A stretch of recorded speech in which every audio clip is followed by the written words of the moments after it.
Today we are having the explanation of the notes of the story Matchbox and the poem Mending Wall. First, Matchbox, written by Asha Purna Devi.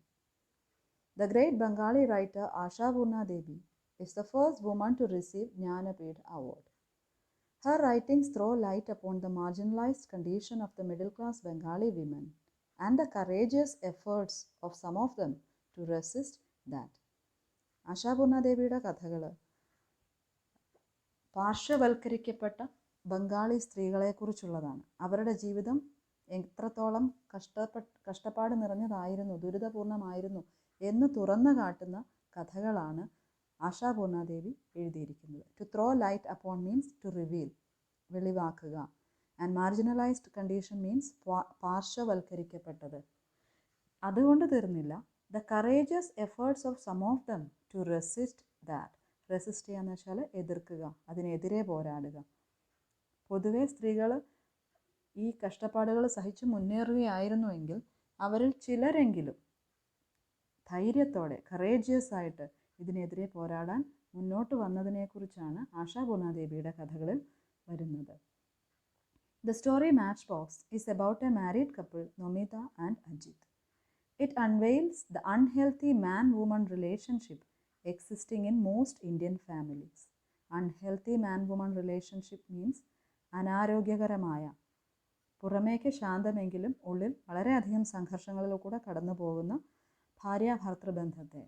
അത് Indian സൊസൈറ്റിയിലെ മിക്കവാറും എല്ലാ വീടുകളിലും അങ്ങനെ തന്നെയാണ്.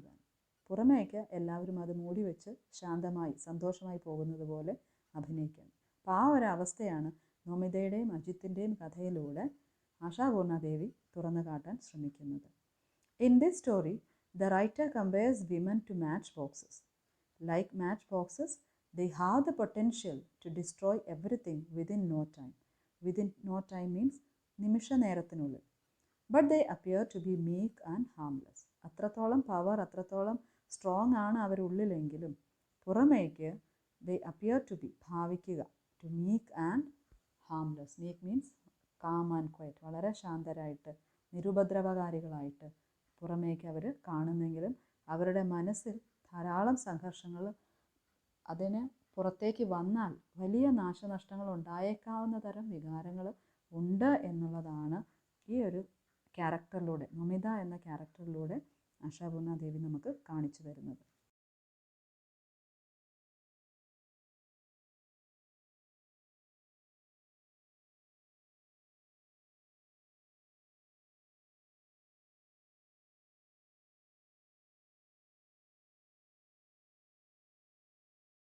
The word unveils means reveals, തുറന്നു കാട്ടുക.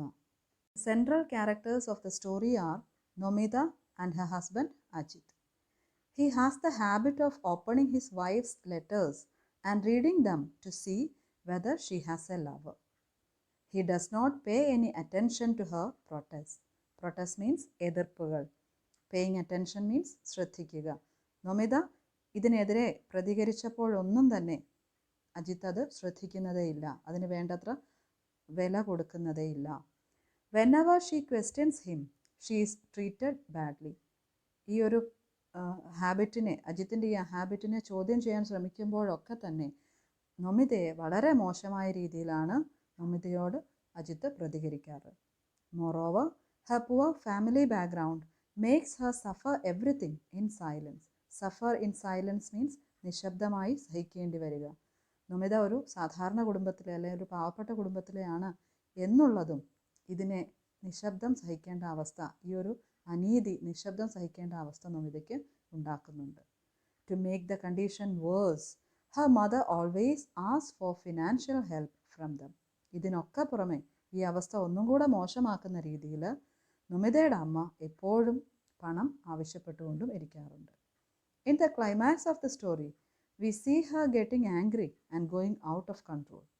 She frightens Ajit by setting fire to her own sari. Frightens means ഭയപ്പെടുത്തുക. It is really interesting to see Ajit's efforts to make her normal. Eventually, she has to calm down herself and go back to her daily household duties as their niece intervenes. Eventually means finally. ഇത്രയും ക്വാറലും ബഹളമൊക്കെ ഉണ്ടായെങ്കിലും അവസാനം നമിതയ്ക്ക് കൺട്രോൾഡായിട്ട് പുറമേക്കെങ്കിലും കാമായി ജോലി ചെയ്യാനായി മടങ്ങേണ്ട അവസ്ഥ വരുന്നുണ്ട്.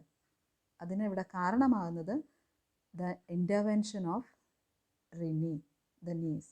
ഇൻ്റർവെയിൻ ചെയ്യുന്നതിന് ഇടപെടുക, കടന്നു വരിക എന്നാണ്. In her stories, Ashapurna Devi expresses the emotions of the middle classes. They live a life which is outwardly calm but contains an emotional stress. സാധാരണക്കാരായിട്ടുള്ള അല്ലെങ്കിൽ മിഡിൽ ക്ലാസ് പീപ്പിളുടെ ലൈഫാണ് ഇവരുടെ കൃതികളിൽ വരാറുള്ളത്. അവരുടെ ജീവിതം പുറമേക്ക് വളരെ ശാന്തമായിട്ട് പോകുന്നുവെങ്കിലും വളരെയധികം സംഘർഷങ്ങളിലൂടെയാണ് അവർ കടന്നു പോകുന്നത്. അവരുടെ ഇമോഷൻസാണ് കഥകളിൽ വിവരിക്കപ്പെടാറുള്ളത്.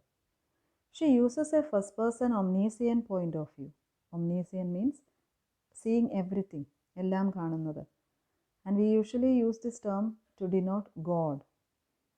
She directly addresses the readers, introducing the theme and characters. വായനക്കാരോട് നേരിട്ട് കഥയും കഥാപാത്രങ്ങളെയും ഒക്കെ പരിചയപ്പെടുത്തുന്ന രീതിയിലാണ് കഥ തുടങ്ങുന്നത്. മാച്ച് ബോക്സിനോട് സ്ത്രീകളെ ഉപമിക്കുന്നതിൻ്റെ കാരണം പറഞ്ഞ് അത് നിങ്ങൾക്ക് ബോധ്യമായില്ലെങ്കിൽ ഞാൻ കാണിച്ചു തരാം, വരൂ എന്ന് പറഞ്ഞ് നമിതയുടെയും അജിത്തിൻ്റെയും ജീവിതത്തിലേക്ക് നമ്മളെ കൂട്ടിക്കൊണ്ടു പോവുകയാണ് ചെയ്യുന്നത്. She tells the story in an easy and conversational style. Her sentences are tinged with sarcasm, irony and mild humor. കഥകളിൽ കാണപ്പെടുന്നത് സർക്കാസം മീൻസ് പരിഹാസ രൂപേണ.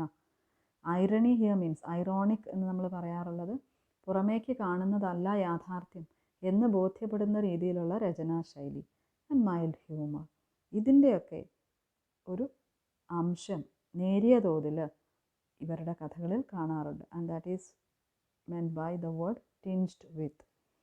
Nomida in Matchbox represents the present-day woman who is an enlightened and empowered individual struggling against the discriminations of the society.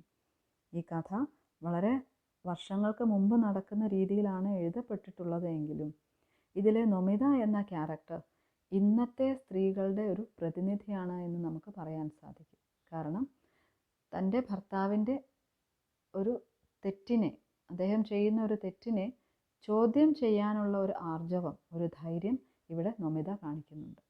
അതും അന്നത്തെ കാലത്ത് ഭർത്താക്കന്മാരെ കാണപ്പെട്ട ദൈവങ്ങളായി കണ്ടിരുന്നവർ, ഭർത്താവിൻ്റെ അടിമയായി സ്വയം വിശ്വസിച്ചിരുന്ന ഭാര്യമാരുള്ള കാലത്ത് ചെയ്ത തെറ്റിനെ ചോദ്യം ചെയ്യാനുള്ള ഒരു ധൈര്യം കാണിച്ചതുകൊണ്ട് തന്നെ നമിത ഇന്നത്തെ സ്ത്രീകളുടെ പ്രതിനിധിയാണ് എന്ന് നമുക്ക് പറയാൻ സാധിക്കും. Here the women today are described as enlightened and empowered, struggling against the discriminations of the society. സമൂഹം അവരുടെ നേരെ നീട്ടുന്ന വിവേചനങ്ങൾക്കെതിരെ പോരാടാനുള്ള ശക്തി നേടിയ, ആ ശക്തിയെക്കുറിച്ച് ബോധ്യമുള്ള സ്ത്രീകളാണ്.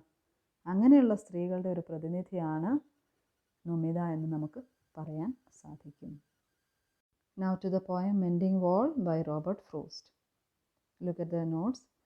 Robert Frost, the great American poet, used the language of common speech in his poetry. Common speech here means the language of the common people. They often have the rural settings to examine the social and philosophical themes. They here stands for poems, his poems. അദ്ദേഹത്തിൻ്റെ കവിതകൾ പലപ്പോഴും ഒരു ഗ്രാമീണ അന്തരീക്ഷത്തിൽ നിന്ന് തുടങ്ങുകയാണ് പതിവ്. എന്നാൽ അതിലൂടെ സോഷ്യലി അല്ലെങ്കിൽ ഫിലോസഫിക്കലായിട്ടുള്ള സാമൂഹിക പ്രശ്നങ്ങളെക്കുറിച്ച്, അദ്ദേഹത്തിൻ്റെ ചില ഐഡിയോളജീസിനെക്കുറിച്ച്, ചില തത്വങ്ങളെക്കുറിച്ച്, ചില ആദർശങ്ങളെക്കുറിച്ചാണ് അവ പറഞ്ഞു തരിക. In Mending Wall, Frost has taken an ordinary incident of mending a wall. Here, the poet is trying to emphasize that tolerance and fraternity are two important virtues for a harmonious living. Tolerance means സഹിഷ്ണുത, മറ്റുള്ളവരോട് സമരസപ്പെട്ടു പോകാനുള്ള കഴിവ്. And fraternity means സാഹോദര്യം. സഹിഷ്ണുതയും സാഹോദര്യവും നമ്മുടെ ജീവിതം harmonious ആയിട്ട്, balanced ആയിട്ട്, സമന്വയ രീതിയിൽ മറ്റുള്ളവരോട് ഒത്തിണങ്ങി, അന്തരീക്ഷവുമായി അല്ലെങ്കിൽ സമൂഹവുമായി ഒത്തിണങ്ങി പോകുന്നതിന് ആവശ്യം വേണ്ട രണ്ട് ക്വാളിറ്റീസ്, വേർച്യൂസ് ഹിയർ മീൻസ് നന്മകൾ, ക്വാളിറ്റീസ്, ഇവ രണ്ടുമാണ് എന്ന് പറയാനാണ് ഈ കവിതയിലൂടെ അദ്ദേഹം ശ്രമിക്കുന്നത്. Every spring, The speaker and his neighbor have to repair the wall between their properties. The narrator is not very fond of the wall. Very fond of means അത്ര താല്പര്യമില്ല, അദ്ദേഹത്തിന് അതിനോട് വലിയ താല്പര്യമില്ല. But the neighbor sticks to the saying that good fences make good neighbors. Sticks to something means അതിൽ തന്നെ ഉറച്ചു നിൽക്കുക. Though the narrator tries to reason with him about the meaninglessness of a wall there, the latter is not convinced. Latter here means the neighbor. രണ്ടാമത് mention ചെയ്യുന്നത്, second mentioned എന്നുള്ളതാണ് lateral എന്ന വാക്കിൻ്റെ അർത്ഥം. കൺവിൻസ്ഡ് ആവുക എന്ന് വെച്ചാൽ ബോധ്യമാവുക. At last, the speaker hopes that the neighbor himself may realize that there is something that doesn't love a wall because they have to mend it yearly. എല്ലാ വർഷവും ഇങ്ങനെ ഈ വോള് മെൻഡ് ചെയ്യേണ്ടി അല്ലെ റിപ്പയർ ചെയ്യേണ്ടി വരുന്നത് കൊണ്ട് നേച്ചറിലുള്ള എന്തോ ഒരു സ്പിരിറ്റിന് ഈ വോൾ ഇഷ്ടമില്ല, അതാണ് ഇതിങ്ങനെ തകർന്നു പോകാൻ കാരണം എന്നൊരു നിഗമനത്തിലേക്കാണ് നറേറ്റർ എത്തുക. പക്ഷേ അത് നെയ്ബറെ പറഞ്ഞ് മനസ്സിലാക്കാൻ അദ്ദേഹത്തിന് സാധിക്കുന്നില്ല. അപ്പോൾ അതവൻ സ്വയം തിരിച്ചറിയട്ടെ എന്നൊരു പ്രതീക്ഷയോടെയാണ് ഈ കവിത നിൽക്കുന്നത്. The efforts of the neighbors are out of tradition or habit. ഇവിടെ നെയ്ബേഴ്സ് എന്ന് ഉദ്ദേശിക്കുന്നത് നറേറ്ററും അദ്ദേഹത്തിൻ്റെ നെയ്ബറായ ക്യാരക്ടറുമാണ്. അവരുടെ ഈ മെൻഡിങ് എ വോൾ എന്നുള്ള പ്രോസസ്സ് ഒരു ഹാബിറ്റായി മാറിക്കഴിഞ്ഞിരിക്കുകയാണ്. എല്ലാ വർഷവും സ്പ്രിംഗ് സീസണിൽ അവർ രണ്ടുപേരും കൂടെ ചേർന്ന് ഈ വോള് പുതുക്കി പണിയുക. അത് ഒരുപക്ഷെ അവരുടെ ഒരു ട്രഡീഷണൽ ആക്ടിവിറ്റി ആയിട്ട് ആ ഗ്രാമത്തിൽ തന്നെ ഇതുപോലെ നടക്കുന്നുണ്ടാവാം. അങ്ങനെ ഒന്നായി ഹാബിച്വൽ ആക്ഷനായി മാറിയിരിക്കുകയാണ്. They have to do it yearly.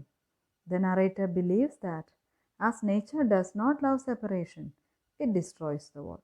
Narrator നമ്മൾ ആദ്യം തൊട്ട് കാണുന്നത് പ്രകൃതിയിൽ എന്തോ ഒന്നിന് മതിലുകൾ ഇഷ്ടമില്ലാത്തതിനാലാണ് ഈ മതിലുകൾ ഇങ്ങനെ തകർന്നു പോകുന്നത് എന്ന വിശ്വാസക്കാരനായിട്ടാണ്. Though he disapproves the wall, we feel that he is aware of the need of walls to provide safety and privacy.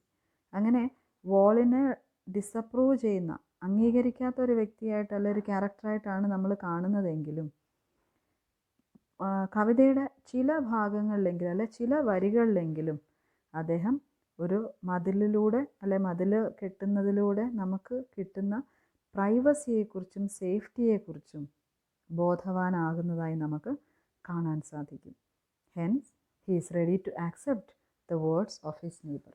അതുകൊണ്ട് തന്നെ ആവാം അദ്ദേഹം നെയ്ബർ പറയുന്നതിന് തിരിച്ചു മറുപടിയൊന്നും പറയാതെ അത് ആക്സെപ്റ്റ് ചെയ്യുന്നതായി വരുന്നത്. The poem, which is in the form of a monologue, has simple and vivid language. അത് നമ്മൾ നേരത്തെ തന്നെ പറഞ്ഞതാണ്. നറേറ്ററാണ് ത്രൂ ഔട്ട് ദ പോയം റീഡേഴ്സിനോട് സംസാരിക്കുന്നത്. നെയ്ബറുടെ വാക്കുകൾ പോലും നറേറ്റർ കോട്ട് ചെയ്യുന്നതായിട്ടാണ്, അത് എടുത്തു പറയുന്നതായിട്ടാണ്, അല്ലെങ്കിൽ അത് കേട്ടിട്ട് നമ്മളോട് അത് റിപ്പോർട്ട് ചെയ്യുന്നതായിട്ടാണ് നമ്മൾ ആ വരി കാണുക. അപ്പോൾ ഒരു വ്യക്തി മാത്രം സംസാരിക്കുന്നു, ഒരു കഥാപാത്രം മാത്രം സംസാരിക്കുന്നു എന്നുള്ളത് കൊണ്ട് ഇതിനെ ഒരു മോണോലോഗ് എന്ന് നമുക്ക് പറയാൻ സാധിക്കും. And the language used is simple and vivid. Vivid means വളരെ ക്ലിയർ ആയിട്ട്, ആശയം വളരെ വ്യക്തമാകുന്ന രീതിയിലാണ് ഭാഷ ഉപയോഗിച്ചിരിക്കുന്നത്. It gives A realistic depiction of the rural life. Depiction means description, വിവരണം. എങ്ങനെയാണോ ഒരു new England is in America, ആ ഒരു ഗ്രാമീണ ജീവിതം എങ്ങനെയായിരിക്കുമോ അത് അതേ രീതിയിൽ റിയലിസ്റ്റിക് ആയിട്ടാണ് ഈ കവിതയിൽ വിവരിച്ചിരിക്കുന്നത്. The poet has employed many poetic devices like personification, simile, metaphor, repetition and imageries to make the poem effective. ഇത് നമുക്ക് ഏത് കവിതയുടെ അപ്രീസിയേഷനും ഉപയോഗിക്കാൻ സാധിക്കുന്ന ഒരു വാചകമാണ്. The poet has employed means used many poetic devices like, ആ തന്നിരിക്കുന്ന കവിതയിൽ നിങ്ങൾക്ക് ഏതൊക്കെ പോയറ്റിക് ഡിവൈസ് കണ്ടെത്താൻ ഐഡൻറ്റിഫൈ ചെയ്യാൻ സാധിക്കുന്നു അത് ചേർത്ത് എഴുതാൻ പറ്റുന്നതാണ്. ആൻഡ് പോയറ്റിക് ഡിവൈസ് ഉപയോഗിക്കുന്നത് തീർച്ചയായിട്ടും കവിത കുറേ കൂടെ എഫക്റ്റീവ് അല്ലെങ്കിൽ ഒരു മ്യൂസിക്കൽ ക്വാളിറ്റി കിട്ടുന്നതിന് വേണ്ടിയിട്ടാണ്. പറയുന്ന ആശയങ്ങൾ വായനക്കാർക്ക് കുറച്ചുകൂടെ നന്നായി മനസ്സിലാവുന്നതിന് വേണ്ടിയിട്ടാണ് പോയറ്റിക് ഡിവൈസസ് ഉപയോഗിക്കുന്നത്. And prose poems begin in delight and end in wisdom. The poem Mending Wall proves it. ഈ ഒരു വരി നമ്മൾ നേരത്തെ തന്നെ എക്സ്പ്ലെയിൻ ചെയ്തതാണ്. അദ്ദേഹത്തിൻ്റെ കവിതകൾ വളരെ പ്ലസൻ്റ് ആയിട്ട്, വളരെ സിമ്പിളായിട്ടൊരു കോമൺ ആയിട്ടൊരു ആക്ടിവിറ്റിയിൽ അല്ലെങ്കിൽ ഒരു സന്ദർഭത്തിൽ തുടങ്ങിയിട്ട് വളരെ ഗഹനമായ ആശയങ്ങൾ കവിതയിലൂടെ വായനക്കാരിലേക്ക് എത്തിക്കുക എന്നുള്ള ധർമ്മമാണ് കവിതകൾ ചെയ്യാറുള്ളത്. മെൻഡിങ് വോളും അതിൽ നിന്ന് വിഭിന്നമല്ല, അല്ലെങ്കിൽ അത് ശരിയാണെന്ന് മെൻഡിങ് വോളും പ്രൂവ് ചെയ്തിരിക്കുന്നു. ഇവിടെ ഈ നോട്ട്സിൽ പറഞ്ഞിരിക്കുന്ന പോയട്രി ഡിവൈസസ് കൂടാതെ ചില പോയട്രി ഡിവൈസസ് കൂടി ഈ കവിതയിൽ ഉപയോഗിക്കപ്പെട്ടിട്ടുണ്ട്. അത് എക്സ്പ്ലെയിൻ ചെയ്യുന്നതിനോടൊപ്പം നമ്മൾ കവിത എക്സ്പ്ലെയിൻ ചെയ്ത് പോയപ്പോൾ പറഞ്ഞ ആശയങ്ങൾ കൂടാതെ ഒരു സെക്കൻഡ് റീഡിങ് എന്നതുപോലെ നമുക്ക് അതിനെക്കുറിച്ച് ഒരു ഡീറ്റെയിൽഡ് അനാലിസിസും നമുക്ക് ആവശ്യമുണ്ട്. നറേറ്ററിൻ്റെ ക്യാരക്ടറിനെ കുറിച്ചും അദ്ദേഹം പറയുന്ന അദ്ദേഹത്തിൻ്റെ ചില ആശയങ്ങളെക്കുറിച്ചും ഒക്കെയുള്ളൊരു ഡീറ്റെയിൽഡ് എക്സ്പ്ലനേഷൻ. അത് പ്രിപ്പയർ ചെയ്യാൻ കുറച്ചുകൂടെ ലെങ്തി ആയതുകൊണ്ട് അത് പ്രിപ്പയർ ചെയ്യാൻ കുറച്ചുകൂടെ സമയം വേണ്ടതുകൊണ്ടാണ് ഞാൻ ഇന്നത്തേക്ക് ഈ നോട്ട്സിൻ്റെ എക്സ്പ്ലനേഷൻ തരുന്നത്. അടുത്ത ക്ലാസ്സിൽ ഇതെല്ലാം കൂടെ ചേർത്തൊരു എക്സ്പ്ലനേഷനും കൂടെ നമുക്ക് ഈ പോയത്തിനെ ബേസ് ചെയ്തിട്ട് തരാം. തൽക്കാലം we will stop here. Thank you.